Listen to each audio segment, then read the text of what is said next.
로마서 9장은 바울 사도 마음에 큰 근심과 그치지 않는 고통을 토로하는 것으로 시작이 된다고 하는 것을 우리는 살폈습니다. 그 큰 근심과 고통은 동족인 이스라엘 백성이 하나님을 믿지 않는 것은 물론이거니와 복음 전하는 일에 사사건건 핍박하기 때문입니다. 더욱이 예수님을 십자가에 못 박아 죽였으니 이스라엘을 통하여 온 민족을 구원하시겠다는 하나님의 약속은 잘못된 것이 아니냐고 제기될 수 있는 물음에 바울 사도는 하나님의 약속은 결코 사라지거나 무효가 되지 않는다고 하는 사실을 정언하기 위해서 스스로 세 가지 질문을 하고 답을 제시하고 있는 것이 우리가 지금 살펴보고 있는 9장입니다. 첫 질문은 6절인데 대답도 함께 있었습니다. 이스라엘 역사를 살펴보니 이스라엘 민족이라고 무조건 구원받는 것도 또 무조건 구원받지 못한 것도 아니다. 또한 이방인도 마찬가지로 무조건 택함을 받거나 택함 받지 못하는 것이 아니라고 합니다. 그리고 그 증거를 아브라함에게서 찾습니다. 그가 이스마엘과 이삭을 낳았지만 약속의 자녀인 이삭이 택함을 받았다. 그리고 또 하나의 증거는 이삭의 아들 야곱과 에서 중 야곱이 택함 받았다고 하는 것을 제시하고 있습니다. 결국 누구를 택하든지 그것은 하나님의 절대 주권인데 그 절대 주권은 하나님의 사랑에서 기인한다 하는 것을 우리는 살폈습니다. 둘째 질문은 14절입니다. 하나님께서 이처럼 주권적으로 택하신다고 하여서 그 택함이 불의한 것이냐, 불공평한 것이냐, 절대로 그렇지 않다고 단호한 대답과 함께 그 증거로 바로왕과 모세를 예를 들면서 하나님의 약속은 결코 사라지거나 무효가 되지 않음을 증언하고 있습니다. 하나님께서는 바로를 버리고 모세를 택했는데 그것은 하나님의 절대 주권에 근거한 하나님의 긍휼이다 하는 것이죠. 하나님께서는 강팍한 바로를 내버려 두었습니다. 이 말은 선한 바로를 완악하게 만들었다, 착하디 착한 바로를 악하게 만들었다고 하는 뜻이 아닙니다. 하나님께서 선한 사람을 악하게 하셨다 이 말씀이 아니라 악한 자를 그냥 그대로 내버려 두셨다 하는 것이죠. 하나님께서는 바로에게 얼마나 많은 기회를 주었습니까? 그러나 바로는 그 기회를 악을 도모하는 데 사용하고 만 것입니다. 한편 모세는 도망자였습니다. 살인자였습니다. 실패자였지만 하나님께서 긍휼히 여겨 택하신 것입니다. 사실 우리에게는 늘 하나님의 이 택하심과 유기에 대한 의문이 있습니다. 구원의 기회를 누구에게나 똑같이 부여해야지 왜 불공평하게 선택하시느냐 하는 문제입니다. 한번 보십시오.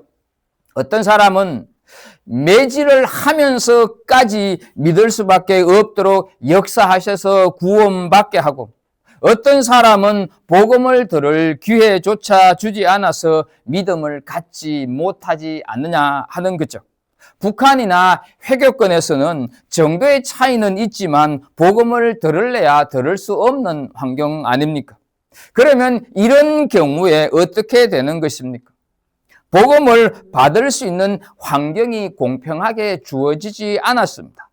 또 어떤 사람은 평생 예수를 믿지 않다가 임종 직전에 회개하며 믿습니다라고 말하고 죽는 경우가 있고 반대로 강팍해져서 끝까지 안 믿고 거부하는 경우도 있습니다. 주변에 아마 이런 사람 보셨을 것입니다. 성경에도 예수님과 함께 십자가에 달렸던 강도들 중 한쪽 강도는 구원받고 다른 쪽은 구원받지 못했습니다. 왜 그렇습니까? 또 전쟁과 재난으로 무의미하게 죽거나 피해를 입는 많은 재난민들은 어떻게 설명이 됩니까? 이런 문제를 열거하자고 하면 끝이 없을 것입니다. 같은 여건 속에서 한 사람은 겸손하게 하나님의 은혜를 받아들여서 구원에 이르고, 또 한 사람은 점점 강팍해져서 멸망의 길로 가게 되는 것입니다. 그러나 우리는 하나님의 은총적 주권에 대해서는 할 말이 없고, 오직 우리 한 사람 한 사람이 택함 받음에 감사해야 하는 것입니다. 우리 인간은 이성을 가진 존재라서 택함과 버림에 대해 항상 비판적인 질문을 제기할 수가 있습니다. 이 내용에 대해서는 어느 때는 납득이 되기도 하고 어느 때는 납득이 안 되기도 합니다. 하나님이 때로는 공평한 것 같고 때로는 불공평한 것 같아 하는 말씀입니다. 왜 그럴까? 이유는 다 내 자신에게 기준을 두기 때문입니다. 내가 하나님의 은혜를 깨닫고 감사할 때는 하나님이 공평한 것 같고, 내가 은혜 밖에서 버리운 자처럼 느껴질 때는 늘 불공평하게 느껴지는 것입니다. 이것이 우리가 지난 3주간에 걸쳐서 함께 살펴본 말씀의 내용입니다. 이제 오늘 우리가 함께 읽은 본문은 동족에 대한 큰 근심과 고통을 가진 바울 사도의 하나님의 언약이 사라지지 않음에 대한 세 번째 질문을 하고 있습니다. 19절을 보면, 혹 네가 내게 말하기를 그러면 하나님이 어찌하여 허물하시느냐, 누가 그 뜻을 대적하느냐 하리니 말씀을 합니다. 하나님께서 절대 주권으로 야곱을 사랑하여 택하고 에서는 버리고, 모세는 긍휼히 여겨 택하고 바로 왕은 버리셨지 않느냐. 하나님이 사랑하고 택하셨으면 구원받았을 텐데 그대로 내버려 두셔서 이 꼴이 되고 말았는데 왜 벌하시느냐. 택함 받지 못한 것도 서러운데 믿지 않는다고 심판하시면 너무 억울한 것 아니냐. 그리고 또한 사실 하나님을 대적할 사람이 과연 있겠는가 하는 질문이 19절입니다. 어떻습니까? 이 질문에 여러분들은 공감하지 않습니까? 그럴듯한 질문이 아니냐 하는 것이죠. 이에 대한 바울의 대답이 20절에 나옵니다. 이 사람아, 네가 누구이기에 감히 하나님께 반문하느냐? 지음을 받은 물건이 지은 자에게 어찌 나를 이같이 만들었느냐 말하겠느냐? 이 대답을 새번역 성경으로 좀 보도록 하겠습니다. 새번역 성경을 보게 되면, 오 사람아, 그대가 무엇이기에 하나님께 감히 말 대답을 합니까?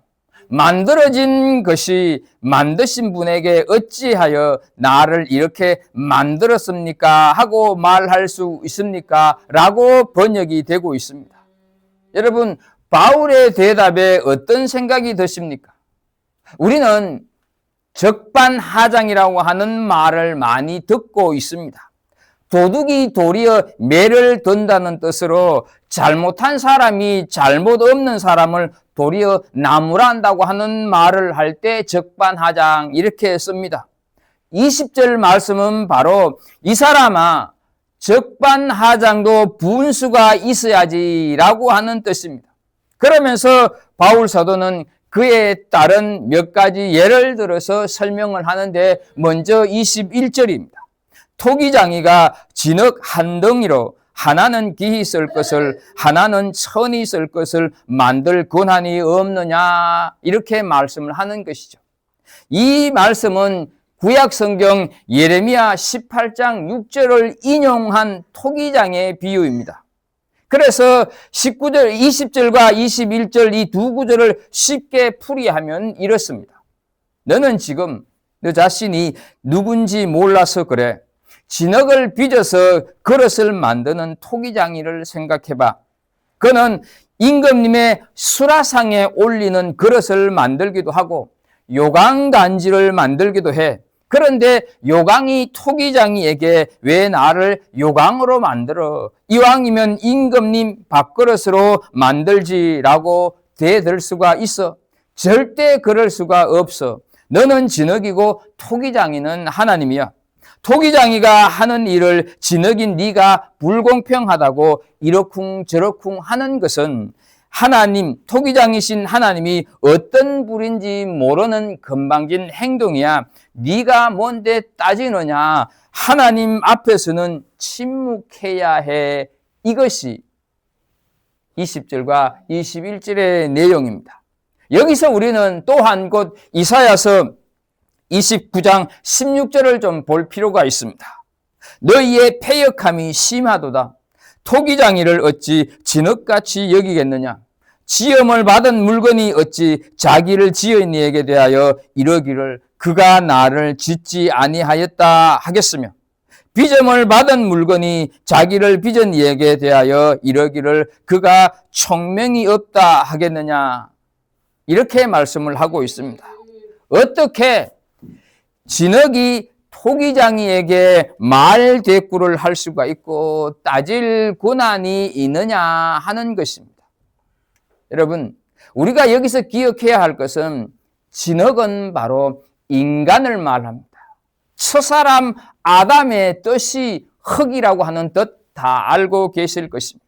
사람은 다 흙입니다. 금수저, 은수저 따로 있는 것이 아니라 인간은 누구나 다 흙수저에 불과합니다.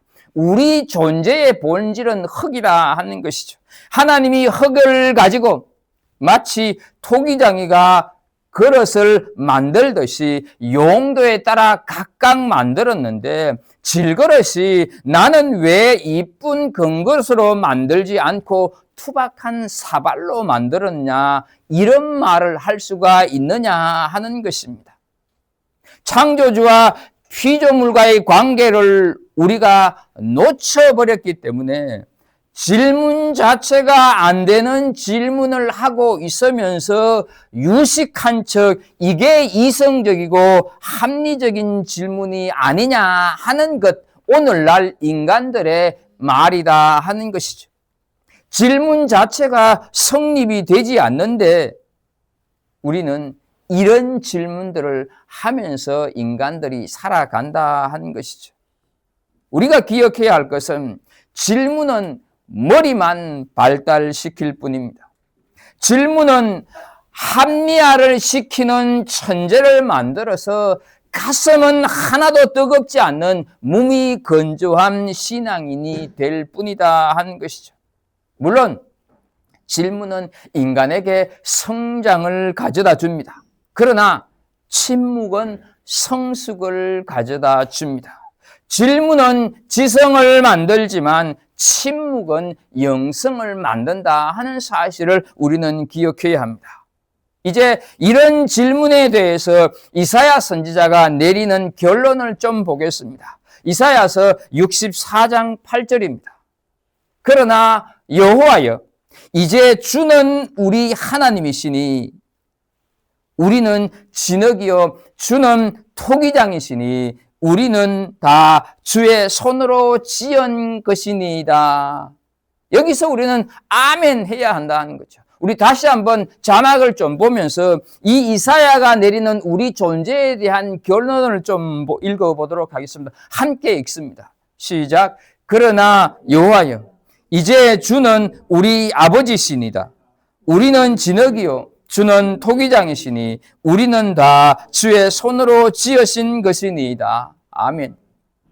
여러분, 이게 믿음입니다. 이게 구원이고 이게 복음이다 하는 것이죠. 주님의 주님 되심을 인정하는 것입니다. 하나님 아버지, 하나님은 아버지고 나는 진흙이고 그분은 토기장이인데 그분이 나를 지으셨다 하는 것이죠. 그렇다고 한다면 하나님이 이 그릇은 이렇게 저 그릇은 저렇게 만들어도 내가 상관할 바가 아니다라고 하는 것이 되는 것입니다.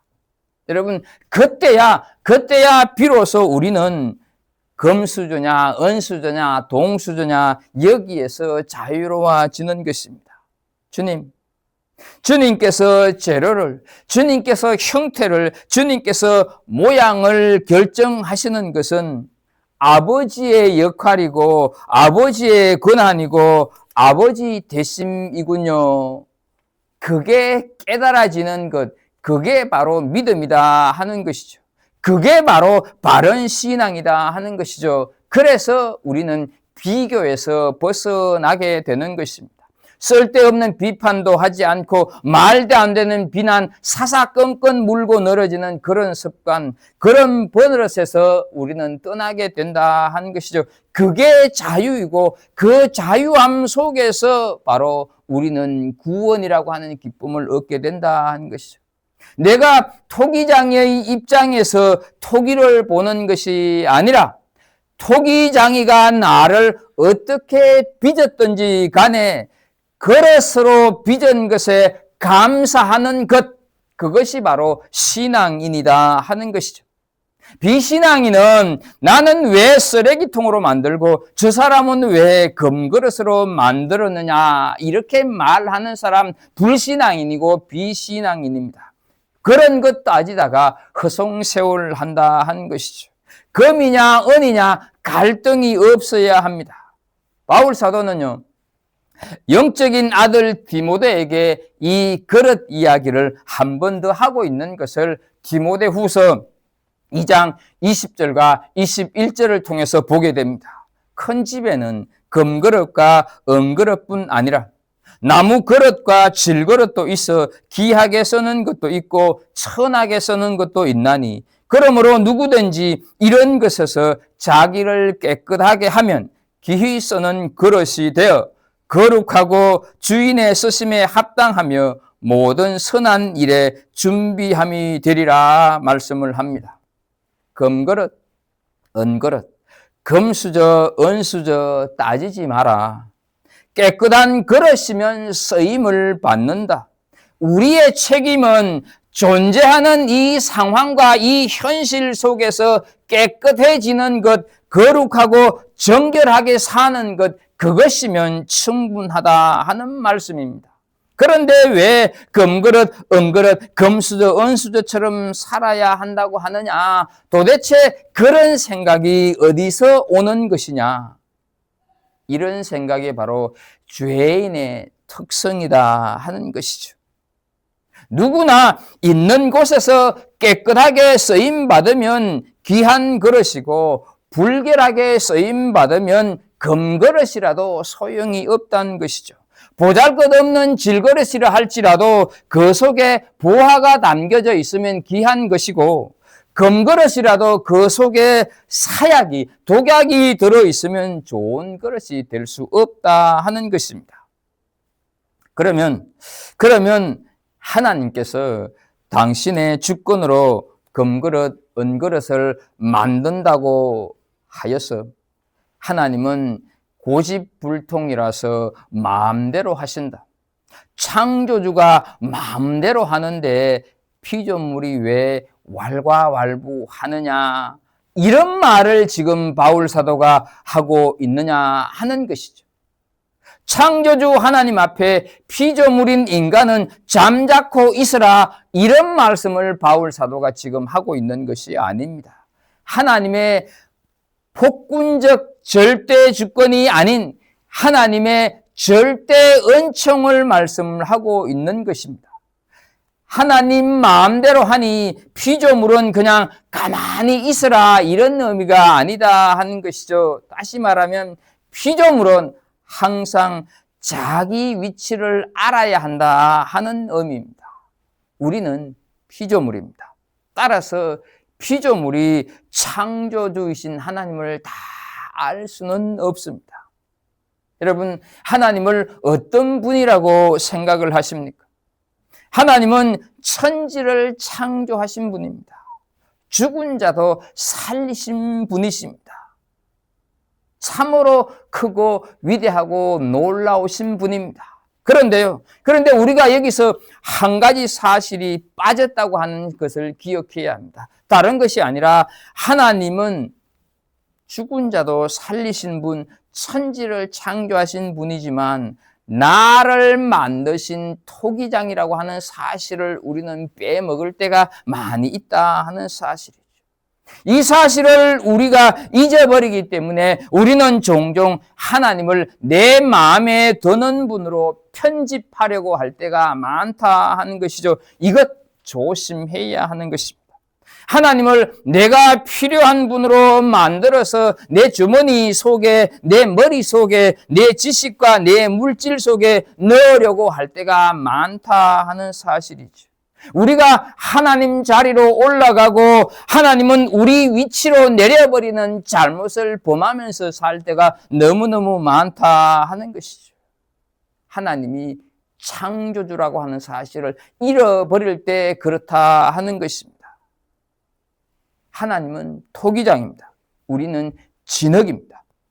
그러면 토기장이신 하나님이 진흙인 우리를 너무 마음대로 이것도 저것도 만드시면 우리 인생은 너무 무시당하는 것 아니냐. 인간이라고 하는 존재를 그렇게 함부로 취급해도 되느냐, 이런 생각이 들지 않겠습니까?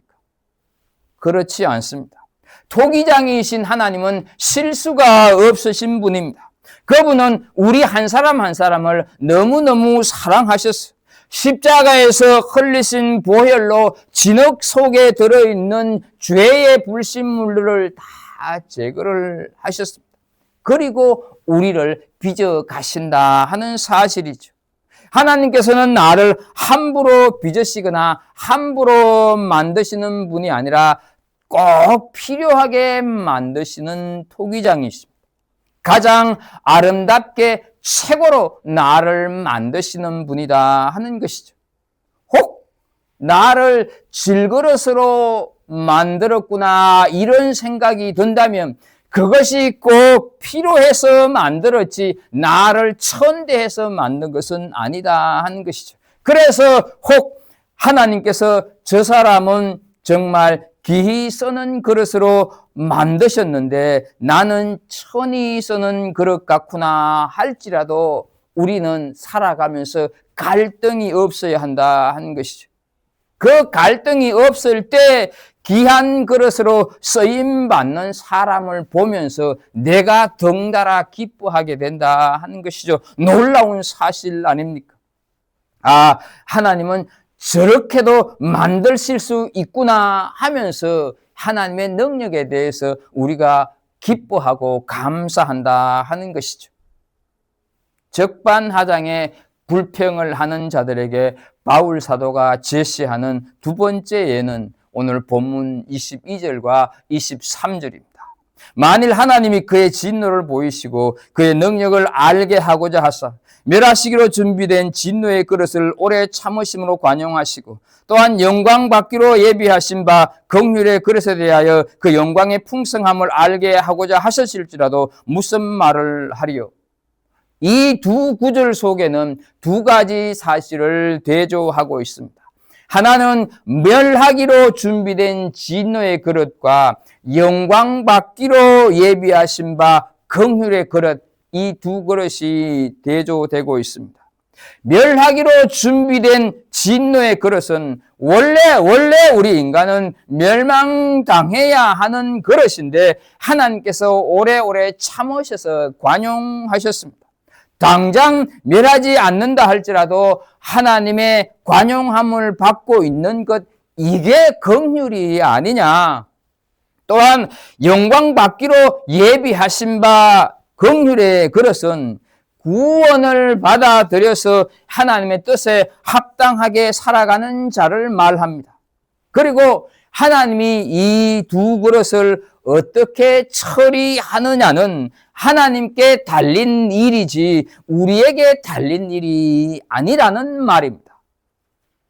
그릇은 본인이 깨끗하게만 하고 있으면 되는 것이고 깨끗하게만 하고 있으면 쓰임 받는다 하는 것이죠. 그래서 오늘 본문 24절에 이 그릇은 우리니 곧 유대인 중에서뿐 아니라 이방인 중에서도 부르신 자니라 말씀을 하고 있습니다. 영광 받기로 예비하신 바 긍휼의 그릇에 유대인만 들어가는 것이 아니라 이방인도 하나님께서 쓰실 수 있는 그릇이 있고, 멸하기로 준비된 진노의 그릇 때도 유대인들 가운데서도 있을 수가 있는 것이 아니냐, 이방인도 있을 수가 있는 것이 아니냐, 그 하나님의 주권적인 권한에 우리가 무슨 말을 할 수가 있고 불의하고 공평하다고 따질 수가 있느냐라는 말씀입니다. 선택받은 유대인도 있고 선택받지 못한 이방인도 있다 하는 사실, 선택받는 택함받는 유대인도 있고 택함받는 이방인도 있다 하는 것입니다.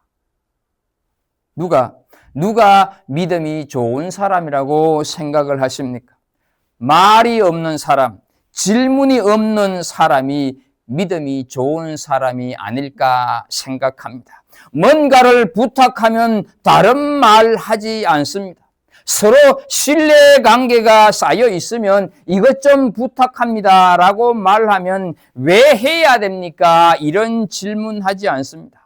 몰라서 하지 않을까요? 바보라서 그랬을까요? 아닙니다. 멍청해서가 아니라 똑똑해서 질문하는 것이 아닙니다. 불순종의 영이 있기 때문에 계속 질문하는 것입니다.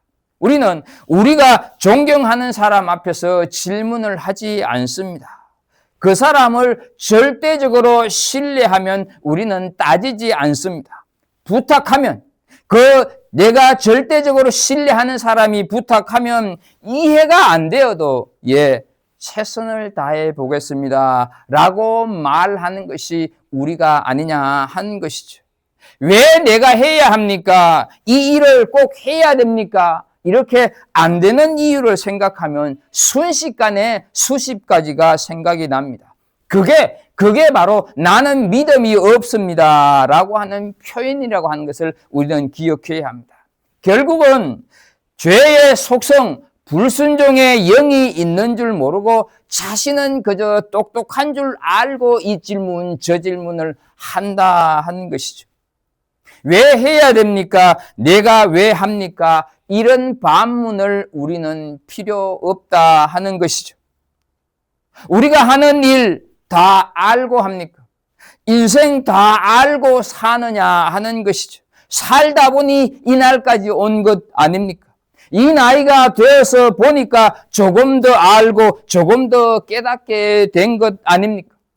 그래서 믿음 하는 것들은 결국 우리 삶의 태도와 직결되는 것입니다. 하나님, 왜 이런 일이 일어났습니까? 따진다고 우리가 다 알 수 있습니까? 모른다 하는 것이죠. 하나님께서 설명을 해준 데를 우리가 이해할 수 있을까요? 애들에게 섭리라고 하는 말, 애들에게 경륜이라고 하는 말을 하면 애들이 알아들을 수 있을까요? 어때요?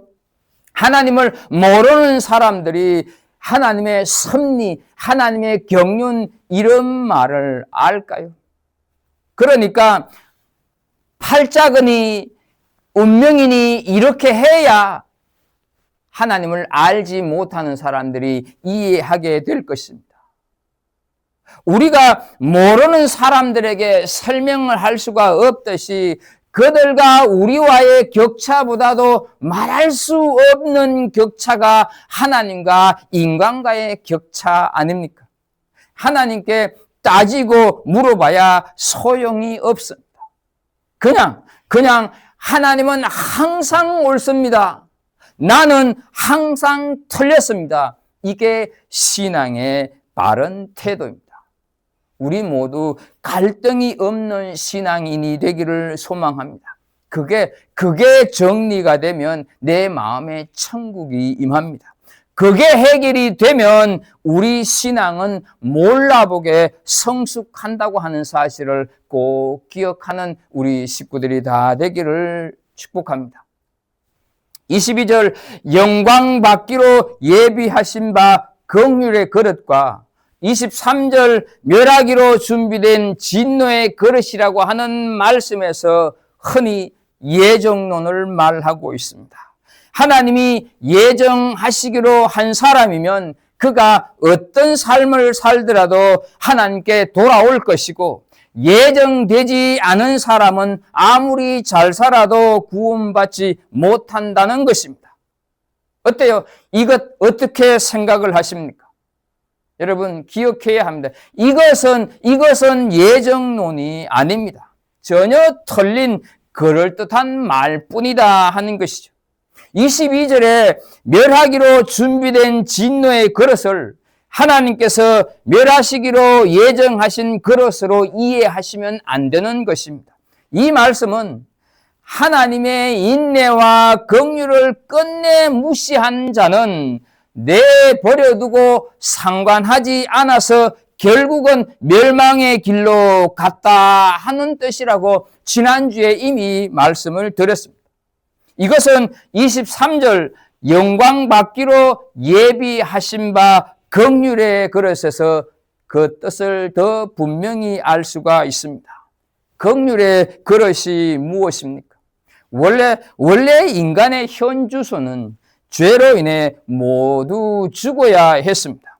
그러므로 모든 인간이 죽도록 내어버려 두어도 할 말이 없습니다. 그런데 토기장이신 하나님이 긍휼을 베풀어 우리를 구원하셨다고 하는 것입니다. 우리 중에 아무도 멸망으로 예정된 사람은 없습니다. 마찬가지로 우리 중에 누구도 구원받기로 예정된 사람은 없습니다. 멸망하는 자가 있다면 멸망으로 예정되어 멸망하는 것이 아니라 인간 본래의 죄값으로 멸망하는 것입니다. 구원받는 자는 구원받기로 예정되어 있어서 구원받는 것이 아닙니다. 오직 긍휼에 풍성하신 하나님 사랑 때문에, 하나님의 긍휼 때문에 구원받습니다. 그것을 에베소서 2장 8절 말씀에 보게 되면 너희는 그 은혜에 의하여 믿음으로 말미암아 구원을 받았으니 이것은 너희에게서 난 것이 아니요 하나님의 선물이라 말씀을 하고 있습니다. 존 스토트 목사님이 이 부분을 이렇게 설명을 합니다. 한번 들어보시기 바랍니다. 만일 누군가 구원에서 멀어지면 그것은 자신의 책임이지만 누군가 구원을 받는다면 그것은 하나님의 은혜다. 이 이율 배반에는 지금 우리의 지식으로는 풀 수 없는 신비가 있다. 이런 말을 했습니다. 지금 내 모습을 보니 나는 아무래도 하나님의 자녀로 예정된 것 같지 않다. 이미 틀린 인생 아무렇게나 살자라고 하신다면 그건 나를 위해 십자가에 달려 죽임당하신 예수 그리스도의 희생적인 사랑을 싸구려로 만드는 것입니다. 그건 아들을 죽음으로 내몰아야 했던 하나님의 긍휼을 망령되게 하는 행위입니다. 내가 예정된 자면 마구잡이로 살아도 언젠가는 부르시겠지 기대하며 그냥 그렇게 살고 계신다면 그것은 예수 그리스도의 죽으심을 모독하는 착각입니다. 그것은 예수 그리스도의 처절한 십자가 고통을 무시하는 처사로 하나의 객기에 불과하다 하는 것이죠. 아직도 내가 예정되었는지 아닌지에 대한 고민이 있다고 한다면 그런 것은 예정이 아닙니다. 그러면 무엇이 예정일까? 내가 예수 그리스도를 구주로 믿는 바로 그 순간, 그때 나는 하나님의 자녀로 예정되는 것입니다. 요한복음 3장 16절 하나님이 세상을 이처럼 사랑하사 독생자를 주셨으니 이는 그를 믿는 자마다 멸망하지 않고 영생을 얻게 하려 하심이라 말씀하는 것 우리는 잘 알고 있습니다. 여기서 믿는 자마다와 로마서 10장 13절에 누구든지 주의 이름을 부르는 자는 구원을 받으리라 해서 누구든지는 무엇을 의미하겠습니까? 믿는 자마다 누구든지는 무엇을 의미하느냐 하는 것이죠. 누구나 믿으면 구원받는다는 사실입니다. 하나님께서는 사람이 멸망으로 가는 것을 결코 원하지 않습니다. 하나님께서는 모든 백성이 다 죄 용서함을 받고 천국 백성이 되기를 원하신다 하는 것이죠. 그래서 토기장이신 하나님께서 긍휼을 베푸셨는데 그 긍휼 베푸신 것이 불공평하다고 불의하다고 말할 수 없다 하는 것이죠. 은혜를 아는 사람은 겸손합니다. 긍휼을 아는 사람은 토기장이신 하나님께 택함 받은 것에 대해서 감사할 뿐입니다. 이번 한 주간도 왜 나는 흙수도입니까? 왜 나는 질그릇입니까? 불평하는 것이 아닌 토기장이신 하나님께서 저를 긍휼의 그릇에 담으셔서 사용해 주시는 한 주간이 되십시오. 긍휼의 그릇에 담긴 내가 긍휼을 마음껏 흘러보내는 한 주간의 삶을 살게 해 주십시오. 이렇게 기도하면서 이런 삶을 살아갈 수 있는 우리 더 체험교회 식구들이 다 되기를 예수 그리스도 이름으로 축복합니다. 기도하겠습니다. 하나님, 이 좋은 날에 하나님께서 우리에게 복음을 들려주셨습니다. 우리는 도저히 긍휼 받을 자들이 아닌데 하나님께서 긍휼을 베풀어 주셔서 우리가 택함 받고 여기에 있음을 감사합니다. 현실이 어렵고 힘들고 내 마음대로 내 뜻대로 되지 않는다 할지라도 하나님 나라 백성, 하나님의 자녀로 택함 받았다고 하는 이 놀라운 이 역사적인 사실을 기억하며 기뻐하고 감사하는 삶을 살아내는 우리들 되게 해 주옵소서. 진실로 이 땅 살아가면서 내 안에 차고 넘치는 긍휼, 하나님이 주시는 긍휼을 마음껏 흘러보내면서 살아가는 우리 더 체험교회 식구들 다 되게 하여 주옵소서. 예수 그리스도 이름으로 기도합나이다. 아멘.